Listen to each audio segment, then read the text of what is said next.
Die erste dumme Entscheidung, die ich schon sehr häufig leider getroffen habe und die mich oft in brenzlige Situationen gebracht hat, ist es, wenn ich vom originalen Weg bei einer Trekkingtour abweiche. Und das hat zwei Gründe. Einerseits plane ich vielleicht meine Etappen mit einem festen Schlafpunkt. So war es zum Beispiel in Schweden, als ich unbedingt zu einer Hütte wollte, die Tagesetappe mit über 40 Kilometer aber deutlich zu lang war.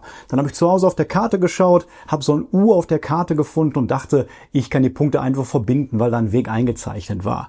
Und das hat dazu geführt, dass dieser Weg wahrscheinlich schon seit Jahrzehnten nicht mehr existiert hatte. Ich wirklich über mehrere Elektrozäune müsste, über Wasser drüber musste, durch Buschwerk und dann auf dem Privatgrundstück dort eines Farmers gelangt bin, der ein paar Wachhunde hatte, Kühe waren auch da und ich hatte wirklich große Probleme, da nochmal runterzukommen. Und natürlich, wenn man sich einmal auf so einen Weg committed hat, dann will man auch den ganzen Weg nicht wieder zurücklaufen. Der zweite Fall ist, wenn ich an gewisse Wegsperrungen gerate. Die sieht man in Deutschland auf Wanderwegen mal hin und wieder. Da stehen ein paar Warnschilder oder manchmal ist das auch abgesperrt. Dann liegt es aber oft nur daran, weil da vielleicht ein Baum umgekippt ist. Da kann man dann im Regelfall drüber gehen. Aber manchmal geht es auch komplett schief. Zum Beispiel auf meiner Tour auf dem Natursteig Sieg. Da war es schon sehr spät. Freitagabend, es war dunkel, es war kalt im Herbst. Wir wollten unbedingt ankommen und sind dann an so eine Absperrung geraten und haben dann auf der Karte geschaut. Der Umweg hätte weitere 5 Kilometer in Anspruch genommen. Also sind wir diesen Originalweg weitergelaufen und es hat wirklich eine Zeit gedauert, bis uns klar geworden ist, warum der Weg gesperrt war. Nicht, weil ein Baum gekippt ist, sondern weil er wirklich ein Erdrutsch vorlag. Und dann haben wir noch versucht, dort drüber zu klettern, aber sind abgerutscht. Oben war alles voll mit Dornen und da mussten wir wohl oder übel diesen gesamten Weg nochmal zurücklaufen und diesen ganz großen Umweg nehmen und sind dann wirklich spät nachts erst am Lagerplatz angekommen. In der Eifel war es auch so, dass dann 2 Brücken sogar gefehlt haben, mit denen ich fest gerechnet habe zu Hause bei der Planung.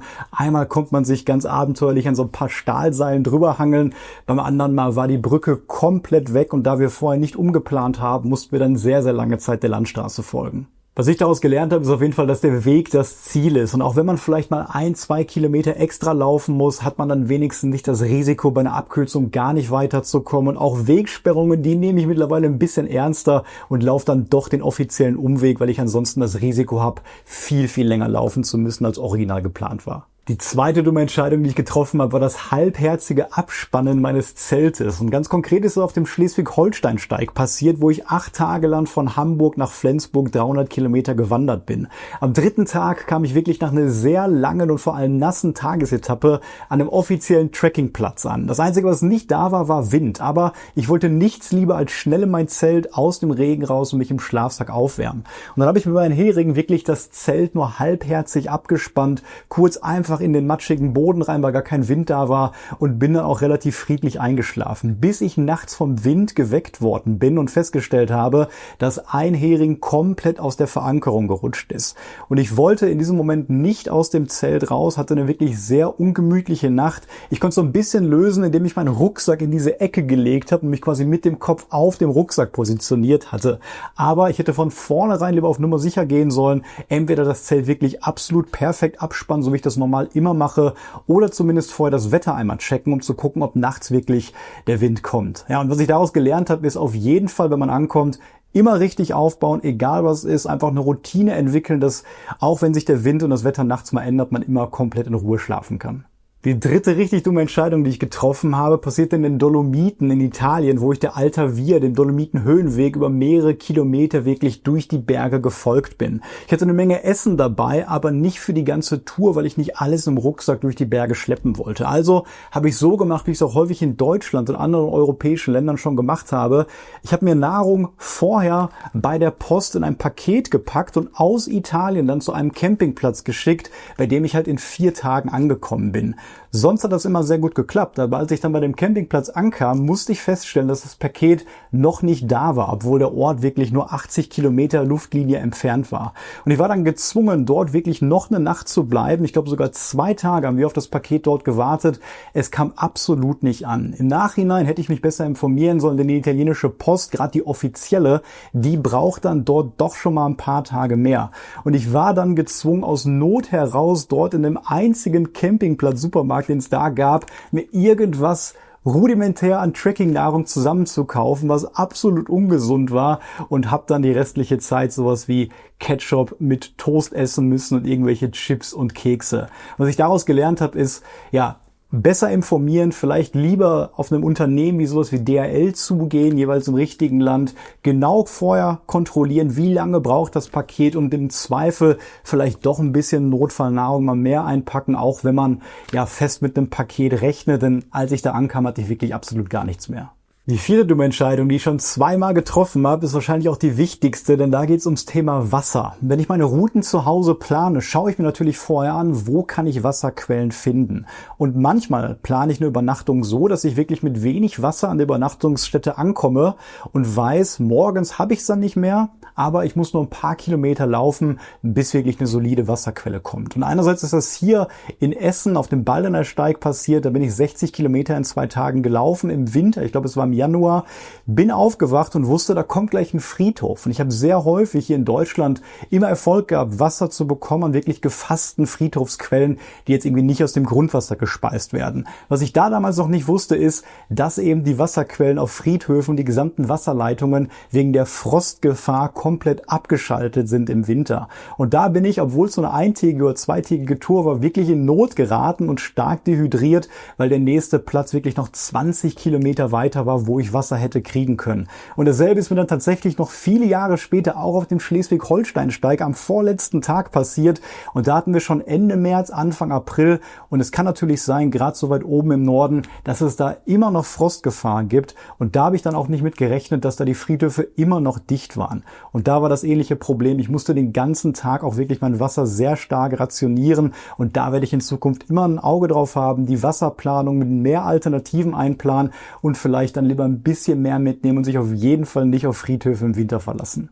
Die 5. dumme Entscheidung, die ich getroffen habe, ist ähnlich wichtig. Da geht es um das Thema Navigation. Ich habe mich nämlich zu sehr auf mein Smartphone verlassen und da ging es schon 3-mal schief. Ich sage ja auch oft immer bei der Navigation immer ein Backup dabei haben. Also zum Beispiel Smartphone, Papierkarte, GPS-Gerät, Smartwatch. Auf dem Kungsläden damals zum Beispiel in Schweden bin ich in sehr schlechte Wetterbedingungen geraten und hatte meine Uhr und mein Smartphone dabei. Der erste Fehler war, dass ich vorher dachte, ich habe meine Karte heruntergeladen bei AutoActive.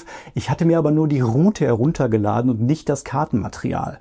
Und so, wenn ich dann abends nach geeigneten Lagerplätzen suchen wollte, und da schaue ich gerne auf Karten, wo flache Stellen zum Wildcamping sind, konnte ich das eben nicht einsehen, weder mit meiner Uhr noch mit meinem Smartphone. Ein paar Tage wurde es noch schlimmer, denn ich hatte entschieden, keine besondere geschützte Smartphone-Hülle mitzunehmen. Und da es so stark geregnet und geschneit hat, ist wirklich am 3. Tag so viel Wasser in mein Ladeport unten reingekommen, dass mein Smartphone nicht mehr laden wollte und ich es auch nicht vernünftig trocknen konnte. Seitdem habe ich immer spezielle Hüllen dabei, die hier unten diesen Ladeadapter wirklich geschützt haben. Und auch ist es mir hier in Deutschland mal bei einer Tageswanderung passiert, dass ich mein Smartphone hier in meiner Schultergurttasche drin hatte und vorher bei der Tageswanderung meine Route nicht auf die Uhr geladen habe. Und es war auch im tiefsten Winter und durch diese extreme Kälte, das musste ich wirklich schon oft lernen, ist mein Smartphone-Akku wirklich von 60% auf 0 geraten. Was ich daraus gelernt habe, ist, nie komplett auf das Smartphone natürlich verlassen, immer ein Backup dabei zu haben und nicht nur die Route, sondern auch das gesamte Kartenmaterial offline zu speichern, falls man auch mal kein Internet mehr hat. Darum ging es nämlich auch in Schweden, hat man die Gewissheit, immer noch zu wissen, genau wo man ist. Die 6. dumme Entscheidung war, dass ich mein Zelt auf einem Ameisenhaufen aufgebaut habe. Teilweise unbeabsichtigt, teilweise dann aber auch nicht. Es war der letzte Tag vom Schleswig-Holstein-Steig. Ich kam wieder erschöpft am Lagerplatz an und es war zum ersten Mal ein wunderschöner Sonnenuntergang nach vielen Tagen Regen. Und ich wollte noch einmal zum Abschied quasi draußen gemütlich in der Sonne beim Sonnenuntergang essen, habe dementsprechend nicht gut den Boden kontrolliert, habe mit meiner Kopflampe nicht alles ausgeleuchtet und habe dann beim fast fertigen Aufbau festgestellt, überall sind rote Ameisen. Und ich habe mich dann entschieden, trotzdem das Zelt aufzubauen, weil ich eben dachte, gut, du hast einen Fliegenschutz, du gehst gleich einfach rein, machst alles schnell auf und zu und schläfst dann. Das hat erstmal auch ganz gut geklappt, bis ich das Zelt beim nächsten Tag eingepackt habe. Denn natürlich haben sich überall dann die Ameisen im Zelt, außen zumindest, noch festgehalten und die sind dann mit mir in meinem Rucksack gelandet. Und das habe ich spätestens gemerkt, als ich dann von Flensburg mit dem Zug zurück nach Hamburg gefahren bin und dann auf einmal Ameisen aus meinem Rucksack rausgekommen sind. Und das kann unter Umständen natürlich je nach Ameise auch ein bisschen gefährlich sein. Deswegen auch da immer den Boden vorher mit der Kopflampe komplett abscannen und gucken, passt da alles, bevor das Zelt steht. Und ich würde auch, wenn ich dann merke, da sind Ameisen, in Zukunft dann doch noch einmal wieder alles abbauen und 10 Meter weiter lieber aufbauen. Ja, bei der 7. dummen Entscheidung geht es auch um das Thema, wo baue ich mein Zelt richtig auf? Und das war auf dem Westweg im Schwarzwald. Dort waren wir im absoluten Hochsommer unterwegs, den ganzen Tag wirklich nass geschwitzt. Und dann kamen wir irgendwann am Titisee an einem Campingplatz an und ich wollte da auch nichts lieber als schnell das Zelt aufbauen mit einer tollen Aussicht auf dem See und schwimmen gehen. Und als wir ankamen, stand da ein netter Baum. Ich habe das Zelt im Schatten aufgebaut, aber was ich da absolut nicht bedacht habe, ist, dass die Sonne morgens natürlich aus einem komplett anderen Winkel geht und dort hatten wir dann wirklich eine absolut schlimme Nacht, weil schon um 6 Uhr das Zelt durch die aufgehende Sommersonne so heiß wurde, dass wir da komplett raus mussten. Und dann baut man das natürlich auch nicht nochmal um, dann ist man einmal wach und ich weiß noch, wie schwer die nächste Etappe dann am nächsten Tag war, weil wir absolut müde waren, nicht gut regeneriert waren und seitdem achte ich wirklich darauf, dass ich mein Zelt abends vielleicht sogar in der Sonne aufbaue, wenn ich ungefähr berechnen kann, aus welchem Winkel die Sonne morgens kommt und wo ein Baum vielleicht Schatten liefert. Deswegen da vielleicht nicht immer lieber da aufbauen, wo die schönste Aussicht ist, sondern doch lieber an der richtigen Stelle an dem Baum im Schatten, damit man da ja nicht so eine Zeltsauna morgens hat. Was auf jeden Fall keine schlechte Entscheidung war, war es eine ultraleichte Drohne auf meine letzten Touren mitzunehmen. Die Hover Air X1 Pro Max ist nur 190 Gramm schwer und passt sogar in Jacken- oder Hüftgurttaschen. Das Besondere an ihr ist die Einfachheit im Gegensatz zu klassischen Drohnen, denn die Hover Air X1 Pro Serie ist darauf ausgelegt, sofort mit einem Knopfdruck aus der Hand zu starten und ganz ohne Smartphone oder Controller zum Beispiel mir automatisch intelligent beim Wandern zu folgen oder durch andere verschiedene fest definierte Bewegungsabläufe, wie zum Beispiel Vogelperspektiven, Rundumschau oder andere Zoom- und Panorama-Einstellungen wirklich einzigartige Aufnahmen zu machen. Für meine Tourenvideos finde ich zum Beispiel den Hover-Modus besonders interessant, da die Drohne durch eine integrierte Stabilisierung dann so fest wie auf einem richtigen Stativ an einem festen Punkt fliegt und sich zu mir dreht, sobald ich vorbeilaufe. Und das Ganze in der Pro Max Variante sogar mit 8K Videoqualität oder 4K mit bis zu 120 Bildern pro Sekunde. Und mit einer Geschwindigkeit von 60 km/h kann sie mir dabei nicht nur beim schnelleren Laufen folgen, sondern ist auch für alle spannend, die zum Beispiel mit Mountainbikes Downhill fahren oder besondere Momente auf einer Bikepacking-Tour festhalten wollen. Und sollte sie mal irgendwo gegen einen Baum oder ins Gestrüpp fliegen, ist das durch das ganz spezielle Highly Elastic Material der Schutzvorrichtung gar kein Problem. Sollte das Akku unterwegs mal leer gehen, kann man die Drohne einfach mit einer kleinen Powerbank während der Tour wieder nachladen. Wenn ihr also eine ultraleichte, vollautomatische Tracking-Drohne sucht, die einfach mitkommt oder euch selbstständig filmt, schaut euch die Hover Air X1 Pro Max mal an. Den Link dazu findet ihr unten in der Beschreibung. Ja, die 8. dumme Entscheidung ist auf dem Rheinsteig passiert. Das war damals mein 3. großer Fernwanderweg mit 320 Kilometer. Und der Rheinsteig ist wirklich dafür bekannt, auch sehr viele Höhenmeter zu haben, weil er im Prinzip durch das ganze Mittelrheintal geht und immer mal wieder kleine Täler kommen und man eigentlich neben dem Fluss die ganze Zeit an Klippen lang läuft. Und damals habe ich mir bei Höhenmetern noch nicht so viele Gedanken gemacht und war auch noch relativer Anfänger, hatte auch einen Freund dabei, der auch noch neuer in dem Hobby war und habe dann zu Hause die Etappen selber geplant. Wir sind also nicht die offiziellen gelaufen. Und ich weiß, direkt am 2. Tag hatte ich mir eine Etappe von 38 Kilometer vorgenommen, weil ich wusste, das kann ich recht gut laufen, habe aber die 2000 Höhenmeter komplett außer Acht gelassen und dachte, das schaffen wir auf jeden Fall. Und das war bis heute, ich glaube, eine der härtesten Etappen, die ich jemals hatte, denn da auch ohne groß vorher trainiert zu haben, ging es halt den ganzen Tag durch diese Anstiege. Wir sind morgens losgelaufen nach der ersten Übernachtung und sind wirklich um 23 Uhr komplett im Dunkeln angekommen, konnten auch gar nichts mehr, haben die Trekkingstöcke am Ende wirklich nur noch als Krücken benutzt, weil wir so fertig waren und hatten dementsprechend auch nur, einen sehr kurzen Abend, kurz gegessen und dann ab ins Zelt.